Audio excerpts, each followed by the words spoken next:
Erev Tov, everybody. Welcome to another edition of our Monday night class. Chodesh Tov, Rosh Chodesh Iyar. What a wonderful night, a special night it is in the Jewish calendar. And we are continuing our studies of Pirke Avot during these auspicious weeks between Pesach and Shavuot. Tonight we are studying chapter 2, the second chapter of the Ethics of Our Fathers, and again continuing our studies based on the book from Rabbi Twerski, Zecher Tzadik Livracha, Visions of Our Fathers, an amazing, incredible sefer that I recommend everyone to pick up if you have the opportunity. We are studying the sixth Mishnah of the second chapter. This Mishnah is authored by none other than Hillel Hazaken. Hillel, of course, Hillel and Shammai, one of the most famous Tanaim that we have. And he is giving us very, very potent and relevant messages with regards to education and leadership in this Mishnah, Mishnah Vav. So for those looking inside, feel free to take a look. Second chapter, 6th Mishnah. This is what he says. Hu aya omer. This he was accustomed to say. En bur yerehet. A boar cannot be fearful. Velo am haaretz hasid, and an am haaretz, which we will translate soon, cannot be pious. Velo habaishan lamed, a bashful person cannot learn. Velo hakapedan melamed, and a quick, impatient person cannot teach. Velo kol hamarbe bischora machkim, and anyone who is excessively occupied in business cannot become a scholar. And finally, ubimkom she'en anashim hishtadel liot ish. And in a place where there are no leaders, strive to be a leader. So let us begin with the opening statement. En bur yerechet velo ama aretz chasid. The term bur refers to a person who lacks essential Torah knowledge. The am haaretz, according to the Gemara, the Talmud, refers to a person who may have acquired Torah knowledge, but he hasn't been in contact with Torah scholars to build on that knowledge. A person who lacks the essential Torah knowledge, the bur, is often unable to avoid sinning because he doesn't know what is permitted and what is forbidden. For example, there may be this very holy woman, a devout woman on Shabbat, who would never in a million years think that she would violate any commandment on Shabbat. For sure not a biblical one, and she will do her best not to transgress even a rabbinical commandment. But this woman might have accidentally dropped some food on her clothing, on her dress. And what does she do? She takes a cloth and she dips it into water, and she then tries to remove the stain, clearly unaware that what she is doing was a violation of a scriptural prohibition, a deoraita. Because cleaning a stain is equivalent to laundering, which is one of the 39 melachot of Shabbat.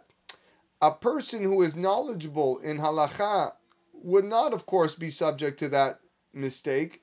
In fact, he'd probably considered to be a tzaddik. But to be on the level of a hasid is a level higher of that of a tzaddik. The Mesilat Yesharim, the Ramchal, says that to be a chassid requires several levels of perfection before you reach the status of a chassid. The tzaddik is guided by halacha. Everything he does is complies with halacha. He follows the Shulchan Aruch. I look in Shulchan Aruch, I know what to do and I know what I cannot do. But the person who wishes to be a Hasid does more and wishes to do more than what the halacha requires. Here, just the study of the Torah is not enough, says the Ramchal. And a person who uses his own judgment as to what he should do or what not, that's great for the level of a tzaddik, but not for a hasid. Now it becomes necessary to have close ties with someone great, with a prestigious Torah scholar, to be able to consult what he can and what he can't do to bring him to that high level. For example, a chassid might want to take upon himself to fast, for whatever reason, for repentance, for teshuvah, for sins that he's done. These fasts are not required by Shulchan Aruch. No one's telling you that you have to fast on the 5th day of Cheshvan, but you decide you wanted to fast because you feel that you have a stain that needs to be cleansed. You need to act in a form of repentance for something that you did. So the course of action to fast should only be approved by a person who you're near, who you're close to, a tzaddik in his own right, to a Torah authority that will approve such a thing. Because for some people, maybe fasting might be counterproductive. It might impair your ability to study Torah and perform mitzvot. That's why it's so important that even though you might have the knowledge of Torah, but you may be considered Am Haaretz and take upon yourself things that are counterproductive. Rabbi Naftali of Ravshitz, Zecher Tzadik Livracha, one of the great Hasidic masters in Poland, earned himself a reputation for his intolerance of fools. He didn't like people that were fools. And one time his student asked him, but Rebbe, the Gemara says that intelligence is given or withheld mina shamayim. You can't blame the guy who's a fool. If he's a fool, it's not his fault. How can you fault a fool for his foolishness? So Rav Naftali answered, I only have contempt for those fools who cannot be satisfied with the little foolishness they have. They keep on searching, how can I be more foolish? And I want to become the greatest fool in history. I want to pride myself on my foolishness. They're never satisfied with the level of foolishness that they've achieved, and they desire to be a bigger and bigger fool. And the idea here, in his opening statement of Hillel, the word bur actually translates and transliterates almost perfectly from Hebrew to English. It's a person who is empty of all social grace. He is devoid of common sense. And he possesses neither awareness of his deficiencies, nor does he possess any interest in bettering himself. And this person can never attain even the lowest level of righteousness. It's impossible because he doesn't care enough to consider his actions or to acquire a sensitivity to differentiate between what is right and what is wrong. That is a bur.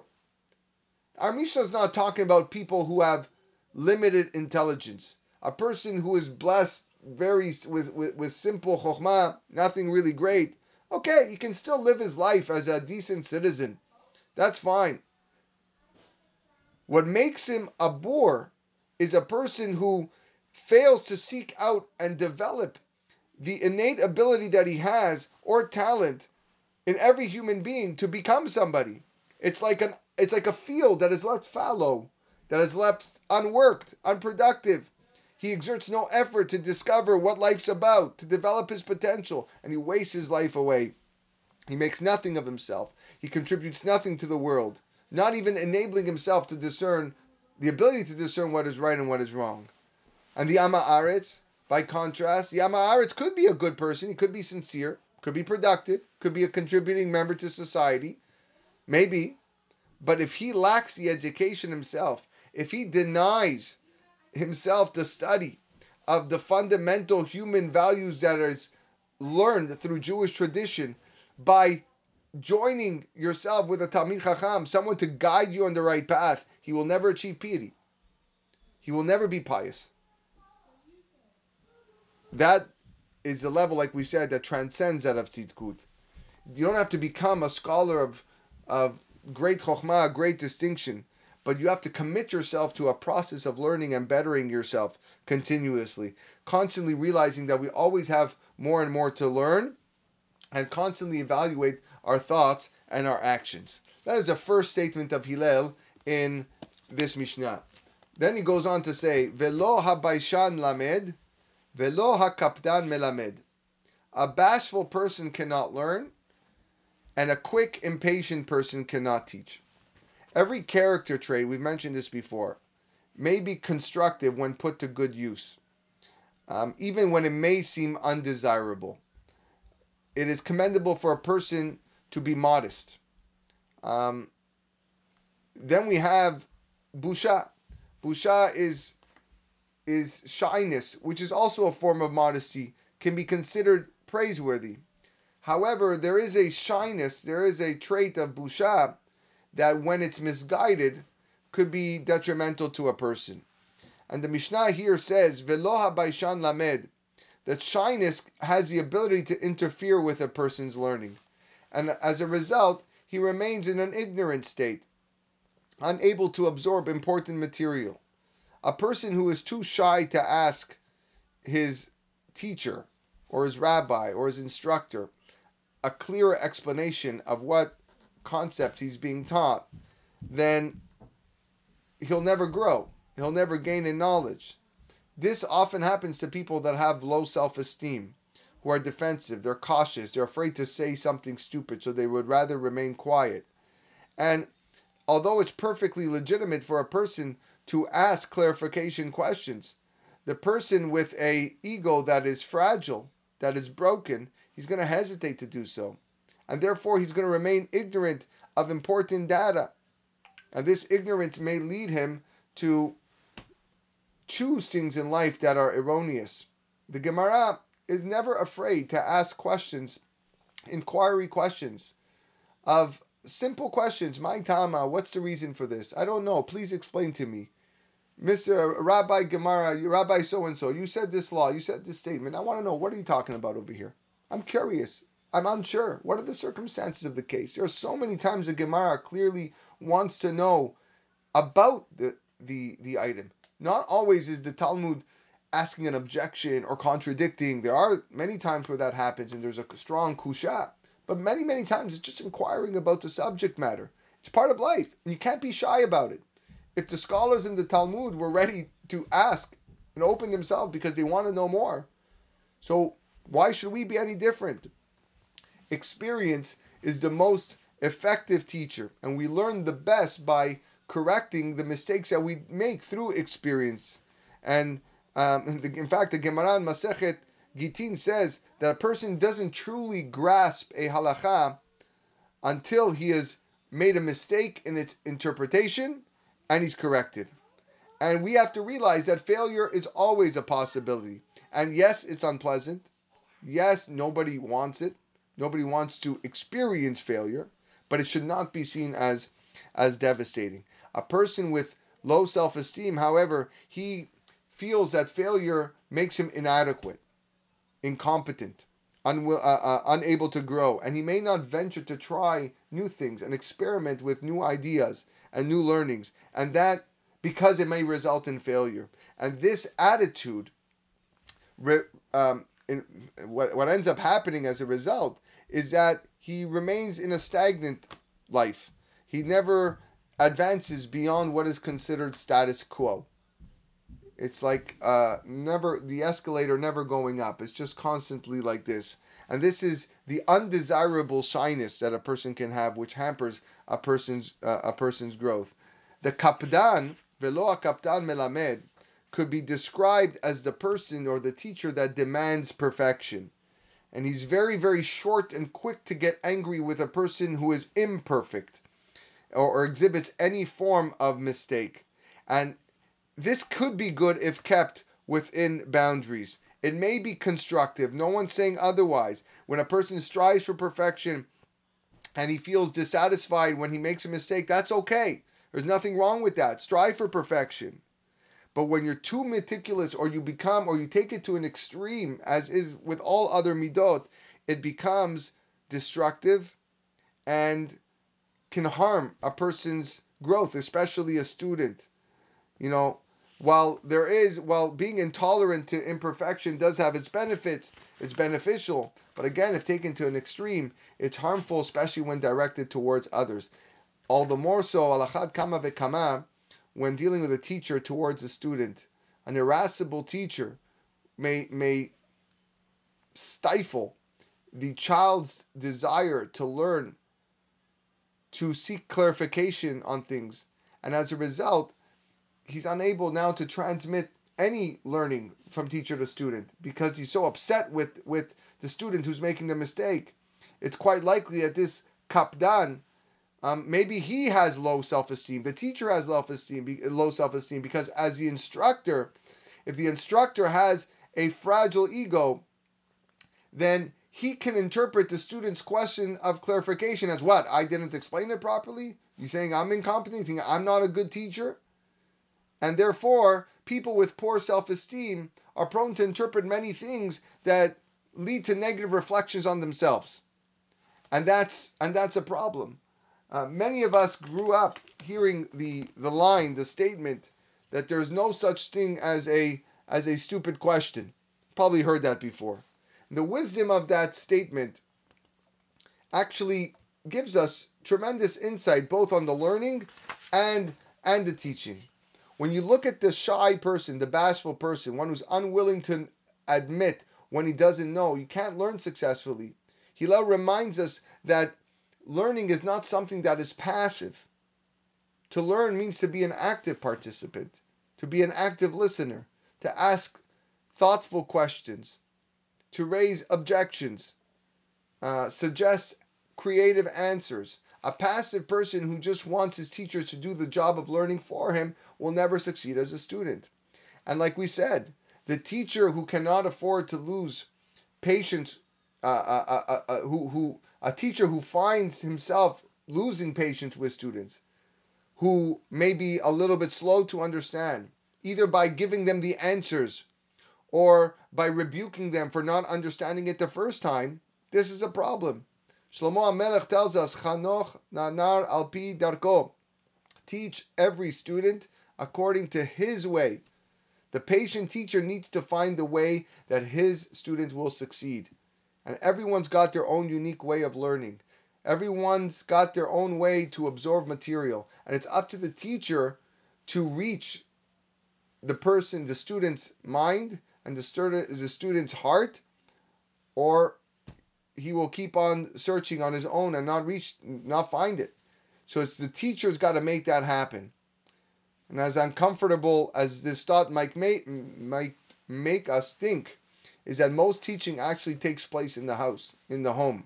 And it's our job to create an atmosphere where our children actually feel that their questions are appreciated, where their questions are given careful consideration, are thought-provoking, and we make them know that it's thought-provoking.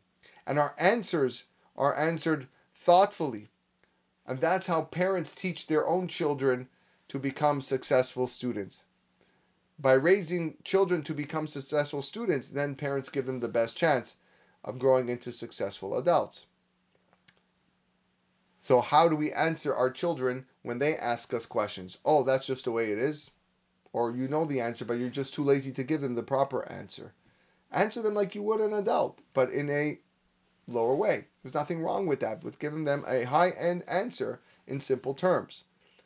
But if you're a kapdan, if you're impatient, and you're not willing, then you can't be the lamed. You cannot be the teacher. And chances are you won't be able to direct your children in the proper path as well. The end of the Mishnah speaks about Velo kol amarbe bischora machkim, which is anyone who is excessively occupied in business cannot become a scholar. We occasionally see people, says Rabbi Twerski, who have this insatiable desire for wealth. Billionaires who just become bigger billionaires, and they just seek wealth, thinking that they're going to live for 1,000 years, and they try to increase that immense wealth. And the way they go about it, you would think that they don't have food on their table. They don't know where the food's going to come from. The sad part about this is that society thinks of this as normal. They don't look at this as it's a problem. There's a story about a man who came to see a psychiatrist. And the psychiatrist says, "What's your problem? Why are you here?" And the man says, "I don't have any problems." So the doctor said, "Then why you come to seek my consultation? What's the purpose of you here?" So he told them, "My family insisted that I come and see you." So the doctor said, "Well, what does your family think is wrong with you? Why are you here?" So the man says, "They think that there's something wrong with me because I like pancakes." So the psychiatrist says, "That's absurd. There's nothing wrong with liking pancakes. This is why they sent you. I happen to like pancakes myself." So the patient heard this and his eyes lit up. He says, You love pancakes too? You have to come to my house. I have crates and crates full of them in my attic. So, cute little story. But making enough pancakes for one meal, I actually had pancakes today for lunch. But making enough pancakes for one meal, that's proper. Making a few extra and you want to store them in the freezer, also appropriate. But when one collects crates and crates of pancakes to put in his attic, obviously you're sick. This individual needs help. And we should have this same attitude towards the money accumulating for us, for our needs that we put away and put away and put away for a rainy day. There's nothing wrong with saving a little bit for a rainy day because rainy days do come.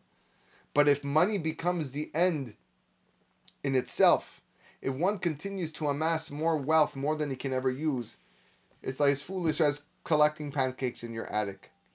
When food is eaten for nutrition, it's healthy.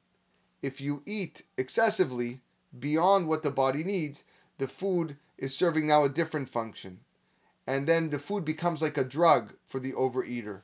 Much the same, the irrational appetite that a person has for wealth. In all likelihood, money has come to represent security. That's what we tend to think of our money. And just like the overeater finds security in food, then the compulsive money hoarder finds security in the money, even though it cannot serve any realistic function. You are worth. There are people worth hundreds of billions of dollars. What can you possibly do with that money? What security do you need? How much security can you possibly have? And this is again, generally probably a consequence of a person with low self-esteem. He doesn't feel that he has enough, and then there's this endless pursuit for more and more food and more money. Yes, society probably doesn't see the desire for excess money as similar to overeating. That is true, but the Gemara actually does see them as equivalent. Kol hamarbe bischora machim refers to anyone who exceeds the necessary exertion in commerce, and there's no question he's acting foolishly. How can you be a chacham? You're a total fool when you spend your hours and hours and hours of your day just eating or just seeking more and more wealth.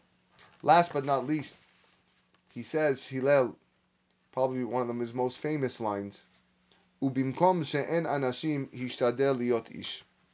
This same individual, low self-esteem, which has been kind of the theme in this whole Mishnah, a low self-esteem may not allow a person to assume a position of leadership, except in the cases where he has to defend himself against feelings of inadequacy by pushing forward. A truly humble person who has self-esteem intact, remember, don't confuse the two. Just because you're humble doesn't mean you have a low self-esteem. A truly humble person who has his self-esteem will resist the call to become a leader at first. That's his humility kicking in. No, it's really not for me. I don't think I'm worth it, or whatever. Maybe there's other people that are better. But then, when the call comes to become that leader, when there's no one around and everyone is looking at you, then they become the greatest leader of them all. And who better to prove this, who exemplified this than Moshe Rabbeinu, who was V'aish Moshe Anav Meod Mikol Adam, who initially resisted that call to become the leader, and then became the paragon of leaders. And we see this by many people. Shaul HaMelech, the first king, was a person who felt that he was inadequate, but eventually became a great king. If it wasn't for a couple of mistakes, yes, they were big mistakes, he would have acquired a legacy probably a little bit better or more close to that of David and Shlomo. We see many of our prophets in the Shoftim, Gideon for one, also one who felt he wasn't worthy. But that's just his humility. But when called upon, when the Navi comes and says, you're the next guy, you get up and you do it. And all of a sudden, you come into control. You become the greatest leader. But a person like the Baishan, the person who has a misguided shyness, a person who has such low self-esteem that he can't take the reins and build something with his people around him, then those feelings of inadequacy will paralyze him. Hillel was another individual who had the humility, and it was a healthy humility, but his self-esteem was intact. And that's why he was able to guide us in this Mishnah on some of the manifestations of low self-esteem and to build on that. However, I think maybe the main message of this last statement by Hillel, in a place where there are no leaders, strive to become the leader, might be something that is a little bit more prevalent in today's society. According to Jewish tradition, HaKadosh Baruch Hu dispatches an angel, an emissary, heavenly emissary, to teach Torah to every unborn child who is waiting in the mother's womb to come out. The great Rabbi Yisrael Baal Shem Tov, the founder of the Hasidic movement, told his students something unreal. He said, during the days prior to his own birth, his soul had studied together with another pure soul in preparation for that moment when they're going to be dispatched by Hashem into the physical world. And he said, my friend merited to live a life anonymously. No one knew who he was. I was condemned to fame. He used those words. I was condemned to fame. As if him becoming the great Baal Shem Tov was condemnable. And so Hillel concludes our Mishnah with one of the most famous fundamental expressions of Jewish philosophy, a warning that concerns the cost and the obligation that is imposed by being notorious. In today's culture, where people revere Hollywood actors, sports stars, where political candidates fight to near death to win public office, where people will eagerly humiliate themselves before millions of people on television for a few moments of fame, Hillel's message strikes an unfamiliar chord in the modern era. But if we consider the humiliation heaped upon public figures, their loss of personal privacy, and the caricatures that they often become in the shadow of the public attention, now we begin to maybe appreciate what Hillel is saying, the wisdom that is implicit in Hillel's warning. The Torah recognizes the value of our private lives and reminds us that once we give away that privacy, then it's lost to us forever and can never come back. As bedazzling and as amazing that being a celebrity often seems, it carries with it a cost unlikely able to compensate us for the sacrifice of losing that privacy. And even when we believe that we can serve the common good, even where we may be in fact able to contribute to society by serving in a position of leadership, that price of fame ought to deter us from embarking down that path and convince us to leave those tasks to other people. It seems implicit from Hillel that it's don't lechatchila jump into that position. However, why? Because that's the price of fame.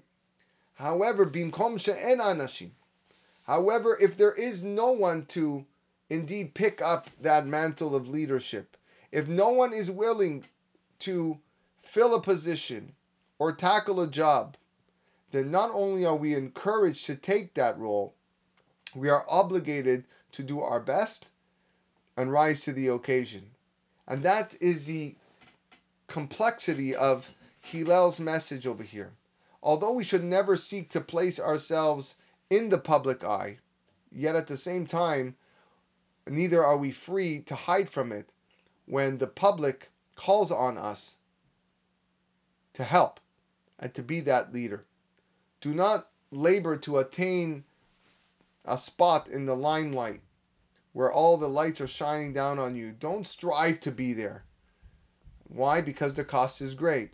But at the same time, you have to make the sacrifice, no matter what the cost is, even if it's going to mean a little bit of publicity when other people need you. And that's something that is so important as we go on in our society. It doesn't really matter in which age or era you live in, whereas the era of Corona or the era of pre-Corona or post-Corona or just life in general. There's going to be days where you're going to be called upon. There's going to be days where people are going to need your help and going to need your expertise and your leadership and your ability to take control. And you cannot let thoughts of fame get in your way. If there's other people that can do it, fantastic. And let them continue if they're doing a great job and give them the support that they need. But if you are the guy, if you are the person that can lead the congregation as a cantor or as a rabbi or as a teacher, if you can produce something, if you can help your community because you are a carpenter or a plumber, rather than say, give it to the next guy, but they need you. They need your expertise. And right now, bimkom she'en anashim, hishtadel liot ish. In the place where there is nobody, when there is anashim, you have to be that ish.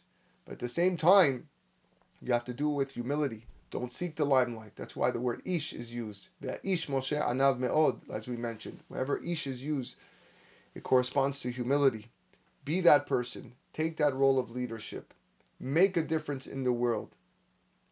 Let the kavod will come. Don't chase after the kavod. That's a different mishnah. The kavod will come. It will follow you. It will follow you, but you can't chase it.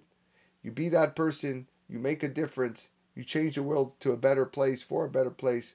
Bezrat Hashem, HaKadosh Baruch Hu will shower you and your community with blessings. This is the message of Hillel. So much in such few words. Bezrat Hashem, we shall be able to absorb these lessons of not just remaining a boor of Am Haaretz, but seeking to become more knowledgeable, seeking to attach ourselves to the Chachamim, not to become a Baishan or be a Baishan if we have low self-esteem, to find the courage in us to seek more and become more knowledgeable. And if we are the teacher, never to be impatient, because the student is the lineage, it is the transmission of Torah from one to another. It is our job to transmit that Torah, to be as patient as possible. Chanoch lenar al pi darko. And lastly, whatever it is that we are trying to attain, be responsible about it. Don't overdo it. Don't overdo it, especially when it comes to forms of leadership. Be that person, attract the limelight, but just as a result, don't seek it. Wonderful, potent messages for every Jew on earth. Wishing everyone a wonderful night. Be well.